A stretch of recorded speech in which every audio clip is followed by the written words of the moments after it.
बाबूजी, रोटी बना दी है, खा लीजिएगा, मैं खेत पर जा रही हूँ। तभी खटिये पर से बूढ़ा रामा खांसते हुए बोला,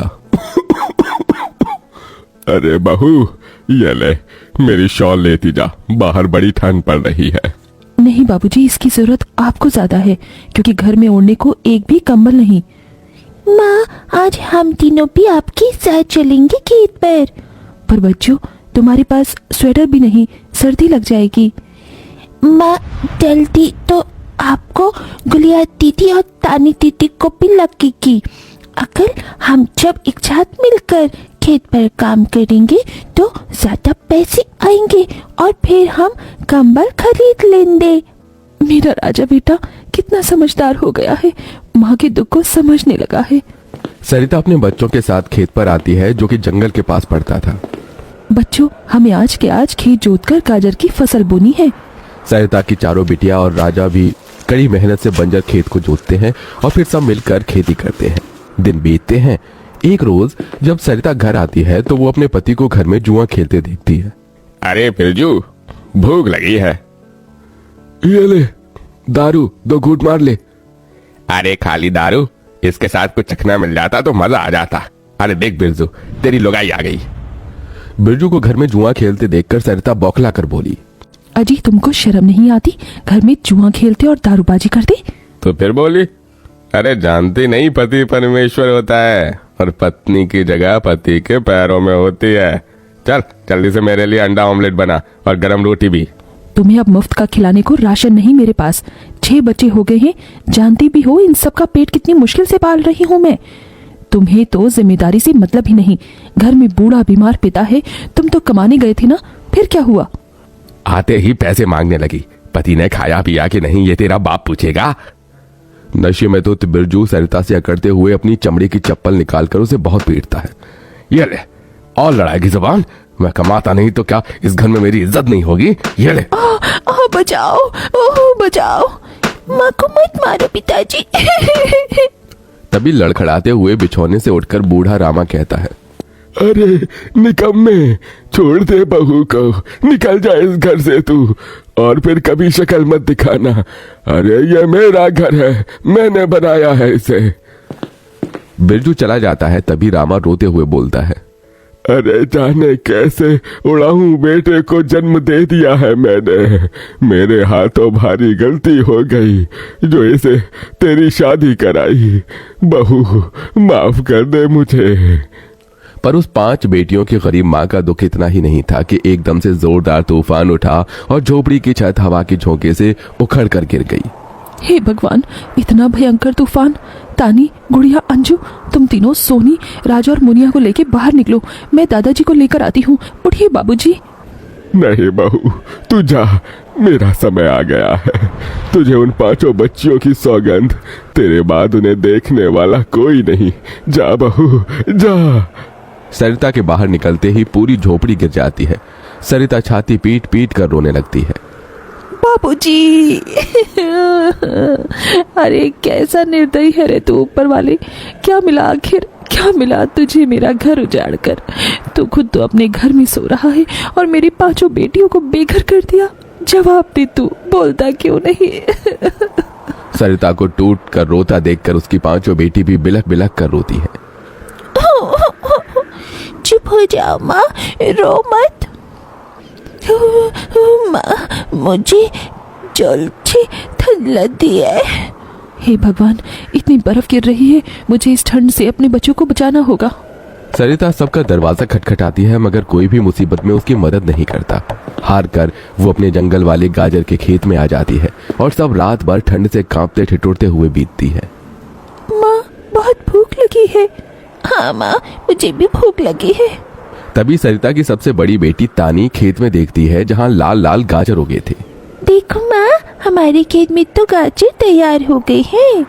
फिर तानी अपने सभी भाई बहनों को गाजर तोड़ कर देती है। ये लो मेरी बहनों, गाजर खा लो। अपनी बेटियों को ठंड में ऐसे देख उस गरीब माँ का मन अपार दुख से भर जाता है। अपनी इस गरीब लाचार माँ को माफ कर देना बच्चों, तुम्हें ये ठंड भोगना पड़ रहा है। तभी एकदम से दिन का माहौल रात सा हो जाता है और तेजी से बर्फ गिरने लगती है। बाप रे बाप, एकदम से इतनी ठंड, ऐसे तो बिना घर के हम बच नहीं पाएंगे। तभी सरिता अपना आंचल उन पर उड़ाती है, मगर बच्चे थरथरा उठते हैं कि एकदम से गुड़िया कहती है, माँ, तानी दीदी, हम अपना घर बना सकते हैं। मगर कैसे बिटिया, हमारे पास पैसे भी तो नहीं। माँ देखो, हमारे खेत में कितने सारे गाजर उगे हैं, हम इसी से अपना घर तैयार करेंगे, पर हम सबको साथ मिलकर मदद करनी होगी। राजा बेटा, जब तक कि हम गाजर घर तैयार नहीं कर लेते, तुझे अपनी छोटी बहनों का ख्याल रखना होगा। रखेगा ना? हाँ माँ, रखूंगा। सरिता आग जलाकर अपने दोनों सबसे छोटे बच्चों को उसके पास बिठा देती है और खुद अपनी चारों बेटियों के साथ उस भयंकर ठंड में गाजर घर बनाने लगती है। अंजू, सोनी, गुड़िया, तुम दोनों मुझे और तानी दीदी को गाजर तोड़ तोड़ कर दो, हम घर बनाते हैं। ठीक है माँ। गरीब माँ बेटियां मिलकर गाजर घर बनाती हैं, मगर घर एकदम से ढह जाता है, जिससे सरिता दुखी हो जाती है। कितनी मेहनत से ये गाजर घर बनाया था हमने, मगर सारी मेहनत बेकार चली गई। तभी चारों बेटियां रोते हुए गाकर अपनी माँ को हिम्मत देती हैं। जिंदगी की यही रीत है, हार के बाद ही जीत है, थोड़े आंसू है थोड़ी हंसी, आज गम है तो कल है खुशी, जिंदगी की यही रीत है, हार के बाद ही जीत है। मेरी बच्चियों। रोते हुए सरिता अपनी बेटी को गले से लगा लेती है।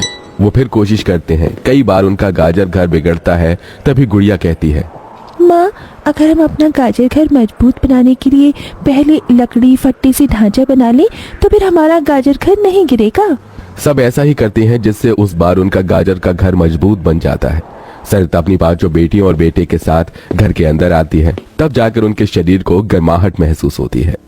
अरे वाह माँ, दीदी, आप सबने कितना सुंदर गाजर घर बनाया है, और ये कितना गर्म भी है। तभी सरिता अपने बेटे बेटियों का मुंह देखती है। सबकी आंखों में भूख थी। मैं जानती हूँ तुम सबको भूख लगी है ना, अपनी माँ को एक दिन दे दो, मैं कल काम ढूंढ लूंगी। ठीक है, आज हम ये गाजर खाकर सो लेंगे। आप भी खा लो ना माँ, आपने 2 दिन से कुछ नहीं खाया। सोनी अपने नन्हे हाथों से अपनी गरीब माँ को गाजर खिलाती है। अगले दिन सरिता ठंड में इधर से उधर काम ढूंढने भटकती रहती है, मगर कोई उसे काम नहीं देता। इधर अब उसके खेत के गाजर भी खत्म हो गए थे, जिससे उसकी बेटियां भूखी थी और उसकी दुधमुही बेटी भूख से रोई जा रही थी। माँ, मुन्ना को भूख लगी है, उसे खाना चाहिए। छोटे बच्चे खाना नहीं खाते राजा, इसे दूध पीना है। हे बसुरी बजैया, एक माँ की ममता की इतनी भी परीक्षा मत लो कि वो अपने बच्चे को दूध भी ना पिला सके।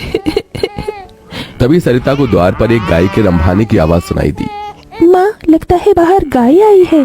सरिता अपनी बेटियों के साथ बाहर आकर देखती है तो गाय के थन से दूध की धारा बहे जा रही थी। इस गाय के थन में कितना दूध गिर रहा है। सरिता गाय का गर्म दूध अपनी बेटी को पिलाती है। तभी गाय उसके खेत में जाकर गोबर कर देती है, जिससे एकदम से जादू होता है और खेत लाल चमकदार गाजर से भर जाता है। माँ, ये तो कोई जादुई गाय लगती है। देखो, हमारे खेत में कितने गाजर उगाए। हाँ गुड़िया, मैं जादुई गाय हूँ। मुझे वरदान प्राप्त है, जिस भी बंजर खेत में मैं गोबर करूंगी वो फसल से भर जाएगी। मैं इससे पहले भी तुम्हारे खेत में आई थी। इसका मतलब गौ माता, आपकी वजह से उस वक्त भी मुझ गरीब के बंजर खेत में गाजर उगी थी। आपका कोटि कोटि धन्यवाद गौ माता। माँ, तुम काम ढूंढ रही थी ना, अब मैं ढूंढना। तुम तो कितना अच्छा गाजर का हलवा बनाती हो, और गाय के दूध से खोया, घी, दूध सब बनता है। तुम हलवा बनाकर बेचो। सरिता उस गाय के दूध से घी खोया तैयार कर लेती है और गाजर का हलवा बनाकर बेचने लगती है, जो कि लोगों को खाने में स्वादिष्ट लगता है। उसकी अच्छी कमाई होती है, जिससे उसकी आर्थिक स्थिति ठीक हो जाती है और वो गाय उसके गाजर घर के बाहर बंधी खेत के गाजर और घर दोनों की पहरेदारी दिया